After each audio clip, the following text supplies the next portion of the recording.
Hello and welcome to నవలా హృదయం. ఈరోజు వసంత శిశిరం నెక్స్ట్ పార్ట్ చూసేద్దాం. కథలోకి వెళ్ళిపోదాం రండి. ముందుగా ఏమనుకోవద్దు, ఇవాళ కొంచెం హడావిడిలో వీడియో చేయటం వల్ల ప్రాపర్గా ఎడిటింగ్ చేయలేకపోయాను. ఏదైనా చిన్న చిన్న మిస్టేక్స్ ఉంటే సారీ. సునీత స్నేహితురాలైన సోఫీ సాయంతో కంపెనీలో పనిచేస్తున్న ఉద్యోగులు శిశిరకు కంపెనీకి ఎదురు తిరిగి ధర్నా చేసేలా చేస్తుంది సౌమ్య. భాస్కర్, కిషోర్లు ఎంత ప్రయత్నించినా ఉద్యోగులను అదుపు చెయ్యలేకపోతారు. అంతలో అక్కడికి వచ్చిన వసంత్ డేటా లీక్ అయిందని ఎవరు చెప్పారు అనడంతో అందరూ షాక్ అవుతారు. తన పేరు బయటకు వస్తుందనుకున్న సమయంలో సోఫీ గాసిప్స్ ని నిజమనుకుని నమ్మి ఇలా చేశాం, క్షమించమని అడుగుతోంది. అంతటితో గొడవ ముగిసిపోగా ఎవరి దారిన వారు వెళుతున్న సమయంలో ఒక ప్రక్కన నిలబడి జరుగుతున్న దాన్ని అపనమ్మకంగా చూస్తున్న శిశిరను చూశాడు వసంత్. ఉద్యోగులను ఆపి మరీ శిశిరను ఉద్దేశిస్తూ, చూడబోతే ఈ కొత్తగా వచ్చిన అమ్మాయి వల్లనే కంపెనీలో సమస్యలు వస్తున్నట్లున్నాయి. ప్రతి ఒక్కరూ ఆమె విషయంలోనే వింతగా ప్రవర్తిస్తున్నారు. దీనివల్ల కంపెనీలో మంచిగా పనిచేసుకునే వాతావరణం మారడం నాకు ఇష్టం లేదు. కాబట్టి మిస్ శిశిర, రేపటి నుంచి మీరు కంపెనీకి రావాల్సిన అవసరం లేదు స్థిరంగా చెప్పాడు. ఆ వార్త విన్న సోఫీ, సౌమ్యల ముఖాలు వెలిగిపోగా కిషోర్తో సహా మిగతా వారంతా షాక్ అయ్యారు. శిశిర ముఖంలో నెత్తురు చుక్క లేదు. తన వల్ల ఉద్యోగులంతా స్ట్రైక్ చేస్తూ కంపెనీకి ఎదురు తిరుగుతున్నారని తెలిసి వారికి సర్ది చెప్పాలని గబగబా వచ్చింది. కానీ పరిస్థితులు తను ఊహించని విధంగా మారిపోయాయి. వసంత్ ఉద్యోగులతో మాట్లాడిన తీరుకు ఇంకా షాక్ నుండి తేరుకోకముందే అతడిచ్చిన స్టేట్మెంట్ ఆమె మనసును గాయపరిచింది. అతడి ఉద్దేశమేంటి? ఇకపై తను కంపెనీకి రాకూడదు అంటే తన బిజినెస్ ప్లాన్ ను అతడికపై సపోర్ట్ చేయడా? అతడు కూడా తనను అనుమానిస్తున్నాడా? అందుకే ఇలా చేస్తున్నాడా? అయితే ఇక తన కలగానే మిగలనుందా? మనసుకు కలిగిన ఈ గాయానికి కళ్ళు చెమ్మగిల్లాయి. పైనుండి ఇదంతా చూస్తున్న సౌమ్య ఎస్ అనుకుంటూ చేతితో రైలింగ్ పై చరిచింది. చెయ్యి నొప్పి పెట్టి విదిలిస్తూ, సూపర్ నిర్ణయం వసంత్, ఇది చాలు శిశిర నీకు దూరంగా వెళ్ళడానికి సంతోషంగా అనుకుంది. శిశిర ముఖం చూసి, ఏడువు, ఇలానే ఏడువు, ఇది చాలదు, నిన్ను ఇంకా ఏడిపిస్తాను, నా దారికి అడ్డు వస్తే జీవితమే లేకుండా చేసి బ్రతుకంతా ఏడ్చేలా చేస్తాను, సంతోషిస్తూనే పంతంగా అనుకుంది సౌమ్య. భాస్కర్ కంగారుగా, సార్, మిస్ శిశిరను ఆఫీస్కి రావద్దు అనడంలో మీ ఉద్దేశమేంటి అని అడిగాడు. అందుకు అందరూ వసంత్ ఏం చెబుతాడా అని ఆసక్తిగా అతని వంక చూశారు. అదే భాస్కర్ గారు, తనకన్నా చిన్న వయసులో ఉన్న ఈ అమ్మాయి ఇలా కంపెనీకొచ్చి కొత్త ప్రాజెక్ట్ పనులు చూసుకుంటుంటే మన ఉద్యోగుల్లో కొంతమందికి నచ్చడం లేదు కదా, అందుకే కదా ఇలాంటి పనికి మాలిన పుకార్లు పుట్టించి అందరి సమయం వృధా చేస్తున్నారు. ఆమె కంపెనీలో మరీ ముఖ్యంగా వాళ్ల కళ్ల ముందు లేకపోతే ఏ గోలా ఉండదు కదా, అందుకే రావద్దంటున్నాను క్యాజువల్గా వివరించాడు వసంత్. సోఫీ అతని మాటలకు, అంటే మేమంతా ఆమెను చూసి ఈర్ష్యపడుతున్నామంటున్నారా సార్?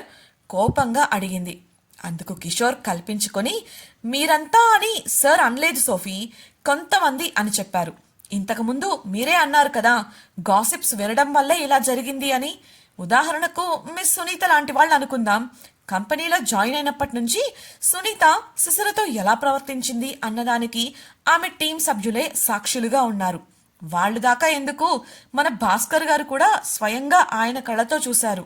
మరి ఆ జలస్తోనే చేసిందా లేక వేరే ఏదైనా ఇంటెన్షన్తోనా అని ఇంకా తేలలేదు. కానీ శిశిర ల్యాప్టాప్ నుండి ఆమె చేసినట్లుగా డేటా లీక్ చేసింది సునీతనే.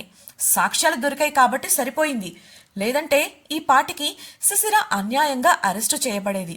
ఇకపోతే సునీత అమాయకురాలు, కేసు తీసేయండి అని అన్నారు కదా, మీలో ఎవరెవరికి వివరాలు కావాలో చెప్పండి, సాక్ష్యాలన్నీ మెయిల్ చేస్తాను. ఆ ప్రసాద్, సునీతలు చేసిన పనులన్నీ త్వరలోనే పోలీసుల విచారణలో బయటపడతాయి. పళ్ళు కొరికాడు. అతడు అంత నమ్మకంగా చెప్పడం, సాక్ష్యాలు కూడా ఇస్తాను అనడంతో ఇంకెవ్వరూ నోరు తెరవలేదు. అక్కడ పూర్తిగా నిశ్శబ్ద వాతావరణం నెలకొంది. లోపల సంబరపడుతున్న సౌమ్య అయోమయ స్థితిలో పడిపోయింది. ఒకవైపు వసంత్ శిశిరను ఇకపై కంపెనీకి రావద్దు అంటున్నాడు. మరోవైపు మాటలతోనే జరిగిన దాంట్లో శిశిర తప్పు లేదని, ఇలా గాసిప్స్ విని ధర్నా చేయడం తప్పని చెప్పకనే చెబుతున్నాడు. అసలు అతని మనసులో ఏముంది, ఏం చేయాలనుకుంటున్నాడు అర్థం కాక క్రింద జరుగుతున్న దాన్ని జాగ్రత్తగా చూస్తూ నిలబడింది. కిషోర్ సాక్ష్యాలు చూపిస్తా అనడంతో సోఫీ గతుక్కుమంది. సునీత ఎలాంటిది, ఏం చేసింది అన్న విషయాలు ఆమెకు బాగా తెలుసు. కానీ స్నేహితురాలు కావడంతో కాపాడాలని చూసింది. తన పాచిక పారకపోగా ధర్నాకు కారణం ఎవరని ఇప్పుడు విచారిస్తే ఇదంతా తన తలకు చుట్టుకునే ప్రమాదం ఉండటంతో మౌనంగా ఉండిపోయింది. సౌమ్య ఏ స్థితిలో ఉందో అదే స్థితిలో ఉన్నాడు భాస్కర్. అతని ప్రక్కన ఉన్న హరీష్ది కూడా అదే పరిస్థితి.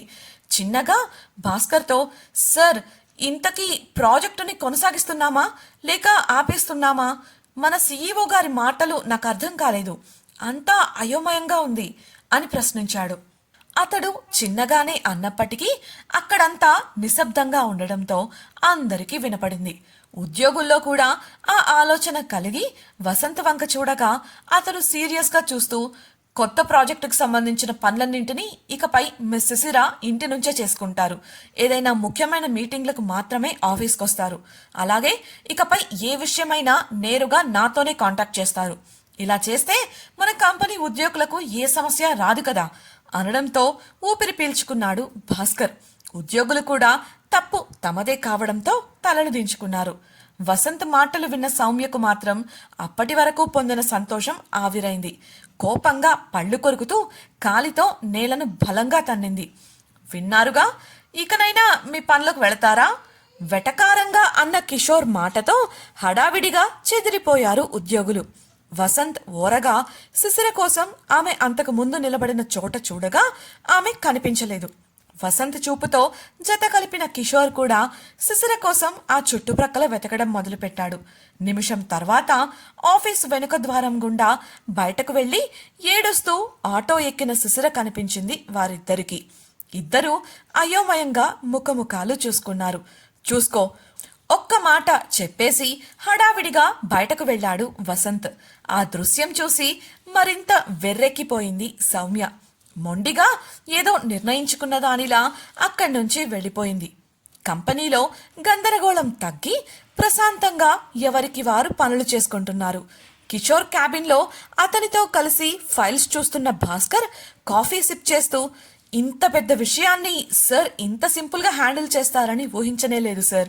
డేటా దొబ్బేసిన వాడు ఇప్పుడు నేను దొబ్బేశాను అని చెప్పలేడు.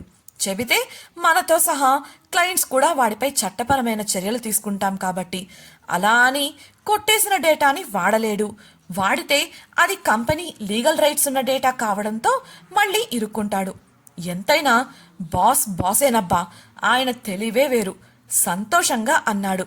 కిషోర్ నవ్వి ఊరుకోగా, అవును మరి ఆ కవర్ ఇచ్చిన వాడి మ్యాటర్ ఏం చేద్దాం అని ప్రశ్నించాడు భాస్కర్. చూద్దాం, ఇప్పుడు సమస్య తీరిపోయింది కాబట్టి మళ్ళీ ఏదో ఒకటి చేయడానికి చూస్తారు కదా బదులిచ్చాడు కిషోర్. అలా చెబుతున్న వాడల్లా అలానే ఆలోచనలోకి జారుకున్నాడు. ఈ పని చేసింది ఎవరైనా సరే వసంత్పై ఒత్తిడి తీసుకురావాలని చేశారు. బయటి వాళ్ళెవరైనా అయ్యుంటే డేటా దొరకగానే అది చూపించి బెదిరించేవారు. కానీ ఇక్కడ అలా జరగలేదు. ఒకవేళ నిజంగానే సిస్టర్ అన్నట్లు దీని వెనుక సౌమ్య ఉందా? అందుకే డేటా లీక్ అయినా వివరాలు బయటికి రాలేదా? చూస్తే అలా కూడా జరిగే అవకాశం ఉంది. ఆ సౌమ్య అసలే కంత్రిది. ఇప్పుడు వసంత్ గాడి వెంట పడుతుందంటే ఖచ్చితంగా సిస్టర్ను వాడికి దూరం చేయడానికి ఏదో ఒకటి చేస్తుంది. ఇందాక ఆమె ప్రవర్తన కూడా నాకు అనుమానం కలిగించింది. తెలుసుకోవాలి, లేదంటే చాలా సమస్యలు వస్తాయి అనుకుంటూ ఉండగా, సార్ మళ్ళీ ఏమైంది పట్టుకొని కుదిపేస్తూ పిలిచాడు భాస్కర్. ఏం లేదు భాస్కర్ గారు, మన వాళ్ళు గాసిప్స్ విని గొడవ చేస్తున్నామన్నారు కదా, ఆ గాసిప్స్ ఎవరితో మొదలయ్యి ఉంటాయా అని ఆలోచిస్తున్నాను. ఏదో చిన్న చిన్న విషయాల గురించి అయితే వదిలేయచ్చు, కానీ ఇవాళ చూశారు కదా ఎంత పెద్ద గొడవ జరిగిందో. ముందు ఆ గాసిప్ మొదలుపెట్టిన వాళ్లపై చర్యలు తీసుకుంటే గాని మరోసారి గాసిప్స్ని ఈ చెవితో విని ఆ చెవితో వదలరు మన వాళ్ళు. మీరు ఆ సంగతి చూడండి. ఇంకో విషయం, ఈ విషయం ఇన్వెస్టిగేట్ చేస్తున్నట్లు బయటకు రాకూడదు సీరియస్గా చెప్పాడు కిషోర్. ఓకే సార్ అంటూ ఫైల్స్ తీసుకొని వెళ్ళిపోయాడు భాస్కర్. ఈ మధ్యలో శిశిర వెనుకే కంపెనీ నుండి బయలుదేరిన వసంత్ ఇంటికి చేరుకున్నాడు. అతడు కార్ తీసుకొని రోడ్డు మీదకి వెళ్లేసరికి శిశిర ఉన్న ఆటో కనిపించలేదు. ఇంటికే కదా వెళ్తుంది అనుకొని ఇంటికి చేరుకున్నాడు. శిశిరా అని హాల్లో నిలబడి పిలిచిన వసంత్కు వంటగదిలోంచి బయటకు వచ్చి, మేడం ఇంకా ఇంటికి రాలేదు సార్ అని చెప్పింది నిర్మల. క్షణం పాటు ఆలోచించిన వసంత్కు ఆమె ఫామ్ హౌస్కే వెళ్ళుంటుంది అని అర్థమై ఫోన్ చేస్తూ కార్ తీశాడు. ఎంతసేపటికి ఎత్తదే. ఛ, విషయం పూర్తిగా వినకుండా వెళ్ళింది. చెబుదామని ఫోన్ చేస్తుంటే ఎత్తదు. విసుక్కుంటూనే కారును ముందుకు దూకించాడు. అతడి కార్ ఫామ్ హౌస్కి చేరగానే కార్ డెస్క్ నుండి మాస్క్ తీసి వేసుకొని గబగబా దిగాడు వసంత్. ఇంట్లో ఒకవేళ శిశిర ఉమలతో పాటు మిగతా వారు కూడా ఉంటే తన ఐడెంటిటీ బయటపడుతుంది కాబట్టి ఇలా చేశాడు. అవతల గదిలో శిశిర వెక్కిళ్లు పెట్టి ఏడుస్తూ ముడుచుకుపోయి కూర్చుంది. ఉమా ఎన్నిసార్లు విషయం గురించి అడిగినా ఆమె చెప్పడం లేదు. 2 గంటలుగా ఇదే వరుస. విసుగొచ్చి, చెబుతావా లేదంటే నన్ను వసంత్ గారికి ఫోన్ చేసి కనుక్కోమంటావా అరిచింది ఉమా. వెక్కుతూనే, ఆయనకు నా మీద నమ్మకం లేదు ఉమా, ఇక నన్ను కంపెనీకి రావద్దని చెప్పేశారు. తప్పు చేసింది నేనే అని గట్టిగా నమ్ముతున్నారు అని చెప్పింది శిశిర. సరిగ్గా అప్పుడే ఆ గది ద్వారం వద్ద నిలబడిన మాస్క్ వేసుకున్న వసంత్ను చూసి, ఎవరు మీరు, ఇలా చెప్పా పెట్టకుండా ఇంట్లోకి ఎందుకు వచ్చారు అని కంగారుగా ప్రశ్నించింది ఉమా. సాయంత్రం ఇంటికి వెళ్లడం కోసం బ్యాగ్ తీసుకొని లాబీకి వచ్చింది సౌమ్య. ఆమెకు ఎదురుపడి, మీతో కొంచెం మాట్లాడాలి, కుదురుతుందా అని అడిగాడు కిషోర్. అతని చూపులకు క్షణం పాటు ఆమెలో కంగారు కలిగి తడబడుతూ చూసింది సౌమ్య. ఇంతకీ కిషోర్ సౌమ్యతో ఏం మాట్లాడాలనుకుంటున్నాడు? ఆమె అందుకు ఒప్పుకుంటుందా? మాస్కులో ఉన్న వసంత్ను ఉమ గుర్తుపడుతుందా? వసంత్ మాట శిశిర వింటుందా? భాస్కర్ విచారణలో నిజం బయటపడనుందా? తెలుసుకోవాలనుకుంటున్నారా? అయితే ఛానల్ను సబ్స్క్రైబ్ చేసి వసంత శిశిరం నెక్స్ట్ పార్ట్ వినేయండి. అలాగే మీకు ఈ వీడియో నచ్చినట్లయితే లైక్ చేసి మీ సన్నిహితులకు షేర్ చేయండి. మీ అభిప్రాయాలను మాతో పంచుకోవడం కోసం కామెంట్ సెక్షన్లో తెలియజేయగలరు. ఇట్లు మీ నవలా హృదయం team. Thank you for listening.